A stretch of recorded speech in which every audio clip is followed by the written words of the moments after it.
여러분들 반갑습니다. LNF 분석하겠습니다. 오늘 시장은 트럼프의 기조연설이 있은 이후에 시장 변동성이 엄청 심해지면서 전체적인 조정에 들어갔습니다. LNF도 이 정고점에서 자리를 잘 지켜주다가 다시 좀 하락을 하긴 했는데, 이 하락세가 연이어서 이어질지 아니면 다시 반등이 가능할지에 대해서 오늘 쭉 설명드려 보도록 하겠습니다. 끝까지 영상 집중해서 봐주시길 부탁드리고, 구독과 좋아요 눌러주시는 것도 잊지 마시길 부탁드립니다. 자, 그러면은 현재 배터리 시장을 이해하려면은 전기차 시장보다 에너지 저장 장치인 ESS를 먼저 봐야 됩니다. 배터리 산업이 전기차에서 에너지 저장 장치 등 전력 인프라로 무게 중심을 옮기고 있는 건 여러 외신이나 한국의 언론 기사를 봐도 알 수가 있습니다. 그렇기 때문에 완성차 업체들의 전동화 전략 수정이 본격화되고 있습니다. 특히 미국의 포드가 대형 전기차 중심 전략을 재검토하는 과정에서 LG 에너지 솔루션과 체결했던 9조 원대 배터리 장기 공급 계약을 해지를 했는데, 포드 역시 전기차 시장의 성장성을 이전보다는 낮게 측정한 것으로 풀이가 됩니다. LG 에너지 솔루션은 17일 공시를 통해서 포드로부터 전기차 배터리셀 모듈 장기 공급 해지 통보를 받았다고 밝혔습니다. 해지 금액이 9조가 넘어가는데 2017년부터 32년까지 공급 예정이었던 물량이었습니다. LG 에너지 솔루션은 이번 계약 해지와 관련해서 고객사의 전동화 전략 변경으로 특정 차량 모델 개발이 중단이 되면서 일부 물량의 공급 계약이 해지가 된 것이라고 밝혔고, 포드와의 중장기적 협력 관계는 지속될 예정이라고 설명하긴 했습니다. 하지만 포드의 전략 수정 배경에는 전기차 수요 둔화와 정책 환경 변화가 동시에 작용했다는 분석이 나오고 있습니다.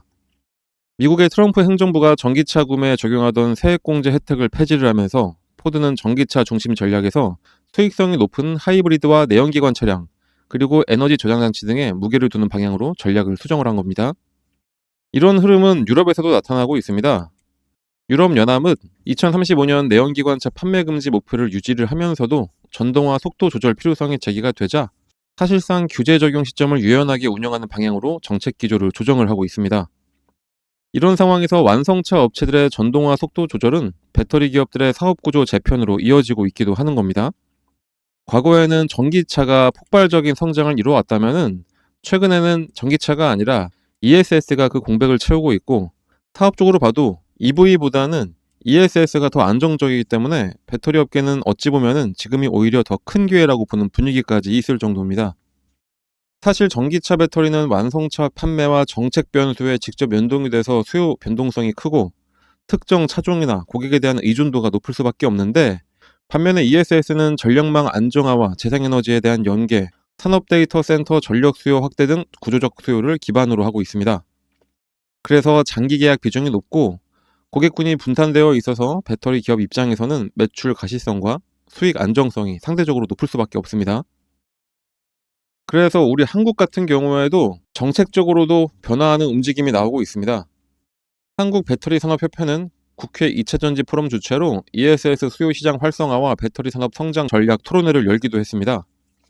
최근 블룸버그 뉴 에너지 파이낸스의 조사에 따르면 글로벌 ESS 설비에 대한 규모는 2023년 89.5기가와트시에서 2030년에는 무려 790기가와트로 현 시점으로 봐도 남은 4년간 7에서 한 8배 정도는 급증을 할 전망입니다.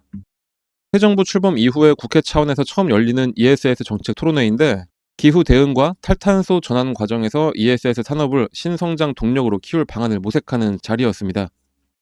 토론회에서는 국내외 ESS 시장 동향과 국내 ESS 경쟁력 평가, ESS 활성화 정책 과제, 북미와 유럽 등 해외 시장 협력 방안 등에 대한 논의가 이루어졌습니다. 업계에서는 이미 변화된 산업 움직임에 대한 대응을 빠르게 하기 위한 내용들에 대해서 발표가 이어졌고, 국회 차원에서도 차세대 ESS R&D 지원 확대, 배터리 전력 기자재 시스템 통합, 운영, 금융 등 모든 분야가 참여하는 ESS 수주 전담 컨소시엄 발족, ESS와 배터리 산업 경쟁력 강화를 위한 지원과 입법, 제도 개선 등에 대해서 적극적으로 협조를 하기로 했습니다. 특히 ESS 산업이 더 크게 발전할 수밖에 없었던 게 바로 AI 때문이기도 합니다. AI 데이터 센터는 연산 장비가 상시 가동되면서 전력 사용량이 크고 순간적인 전력 변동과 정전 위험에 노출이 되어 있기 때문입니다.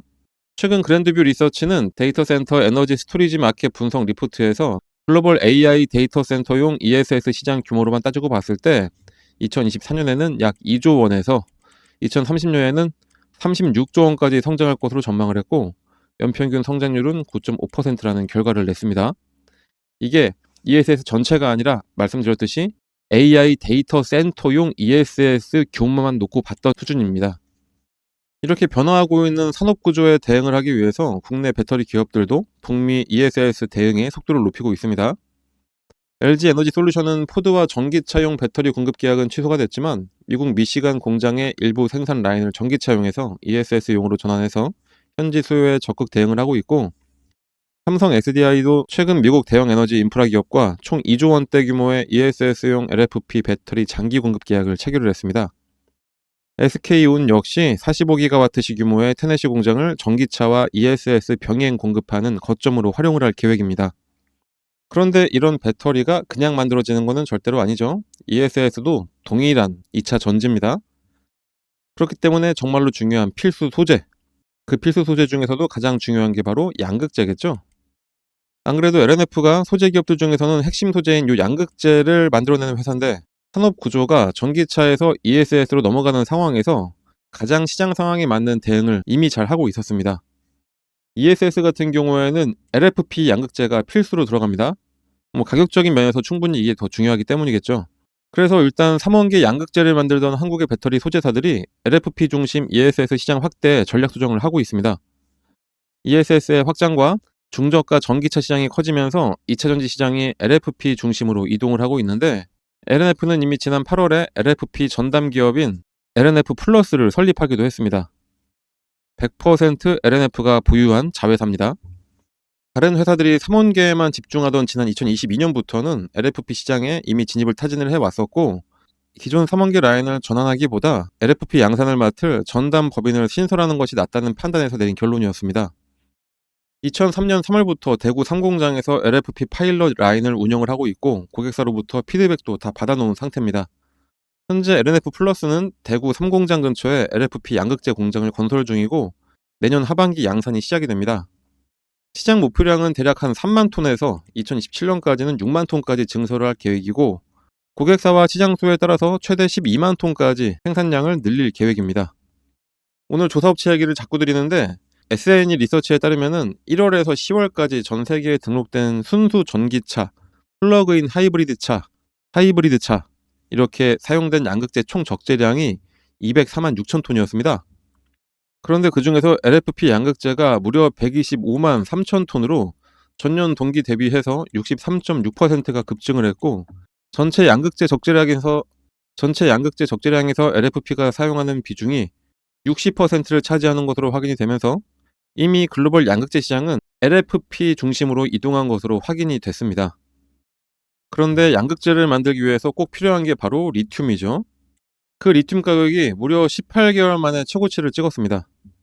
탄산 리튬 가격은 전날 기준 킬로그램당 95위안, 하나로 2만 원으로 지난해 6월 18일 이후에 18개월 만에 최고치를 기록을 한 거고, 올해 6월 리튬 가격이 57위안까지 떨어졌던 것과 비교해 보면은 6개월 만에 무려 2배 가까이 올랐습니다. 리튬 가격이 뛰는 배경에도 역시나 둔화된 전기차 시장에 이어서 ESS 배터리 수요가 급증한 것 때문으로도 분석을 하고 있습니다. 특히 LNF 등 양극재 기업들은 리튬 가격 변동성에 따라서 수익성이 엇갈리게 됩니다. 리튬을 구매할 때와 양극재로 만들어 판매를 할 때 시차가 있기 때문이죠. 가격이 낮을 때 리튬을 구매한 후에 제품 판매 시점에 리튬 가격이 오르게 되면은 재고평가 이익이 발생을 하게 됩니다.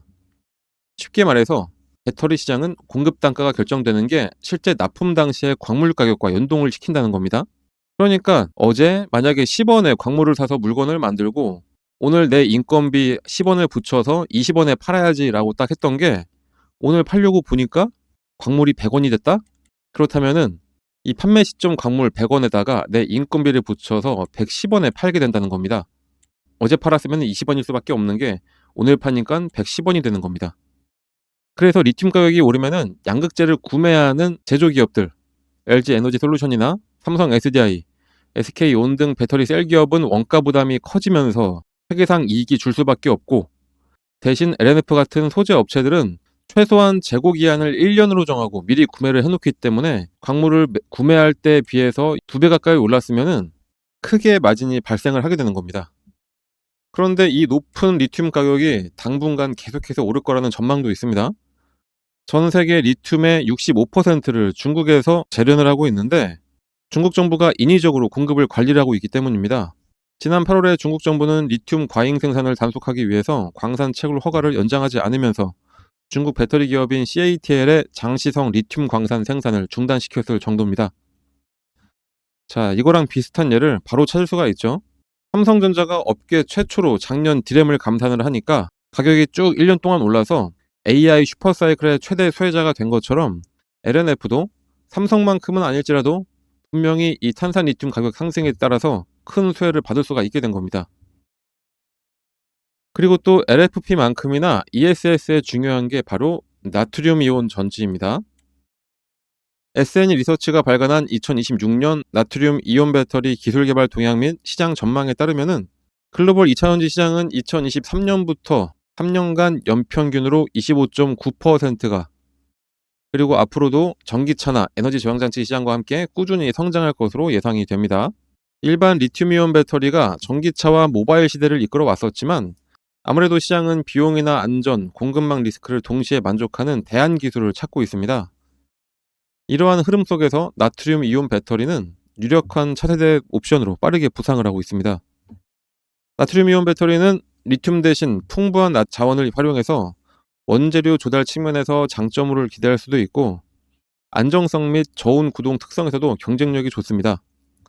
일반 리튬이온과 제조 공정이 유사해서 유휴 설비 전환 및 기존 공급망 활용이 가능하다는 점에서 상용화 속도까지 높일 수가 있습니다.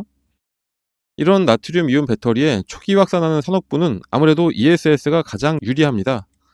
전기차 대비 고에너지 밀도 요구가 상대적으로 낮은 반면에 가격 경쟁력이나 안정성, 수명 특성이 핵심인 시장이기 때문에 나트륨 이온 배터리의 강점과 높은 정합성을 보여줍니다. 그래서 SNE 리서치는 2025년 나트륨 이온의 수요량을 3.6GW 규모로 추정을 했지만 AI용 전력 공급과 재생에너지 사업의 확대 등으로 인해서 ESS 시장 규모가 증가를 하면서 나트륨 이온의 수요 전망도 꾸준히 확대될 것으로 예상이 되고 있습니다.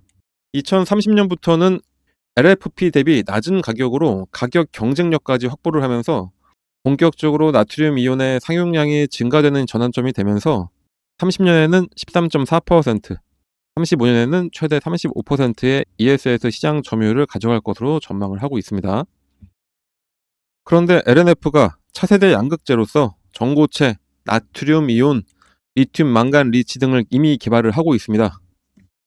LS, LNF 배터리 솔루션 등 관계사와 함께 전구체 공급부터 폐배터리 리사이클링까지 이어지는 순환경제 생태계 모델까지 지속가능한 밸류체인 구축 방향을 구체화를 하고 있는 게 바로 LNF입니다.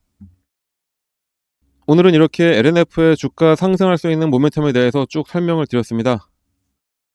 단지 현재 시장 전체적으로 노이즈가 좀 생겨서 이게 좀 빨리 정리가 돼야 될 텐데 이렇게 노이즈가 단기적으로 발생할 때마다 빠르게 시장에 대응할 수 있도록 저희 텔레그램 채널 들어오시면 저희가 실시간으로 쭉 말씀드리도록 하겠습니다. 들어오는 방법은 여기 적힌 대로 하시면 되니까 얼른 들어오시길 바랍니다. 자, 그러면 오늘 영상은 여기서 마치도록 하겠습니다. 다음에는 더 좋은 영상으로 돌아오도록 하겠습니다. 나가시기 전에 오늘 영상이 여러분들이 투자하시는데 조금이라도 도움이 되셨다면 꼭 구독과 좋아요 한 번씩 눌러주시는 거 잊지 말아주시길 부탁드립니다. 감사합니다. 2025년 마무리를 하면서 앞으로 다가올 산타 랠리를 누릴 수 있는 주식시장의 주도주, 타점 분석과 후속 업종, 그리고 종목 분석, 주도주와 후속 업종을 알려드리는 시간을 가지면서 구독자분들과 함께 할 수 있는 오프라인 특별 세미나를 준비를 하고 있습니다. 증권가의 별같은 분들을 특별히 초청해서 같이 진행을 하기 때문에 이름만 들어도 아실만한 경제방송 출신 전문가와 함께 진행을 하니까 여러분들 많은 참여 부탁드리고요. 지금 보시고 계신 영상의 종목에 대해서도 방향성을 잡고 싶으신 분들이나 새로운 후속 종목을 잡아보고자 하시는 분들은 참여하시면 큰 도움이 되실 겁니다.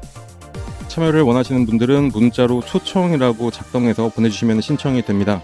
문자를 보내실 번호는 영상에서 확인이 가능하시니까 영상 보시면서 많은 신청 부탁드리겠습니다.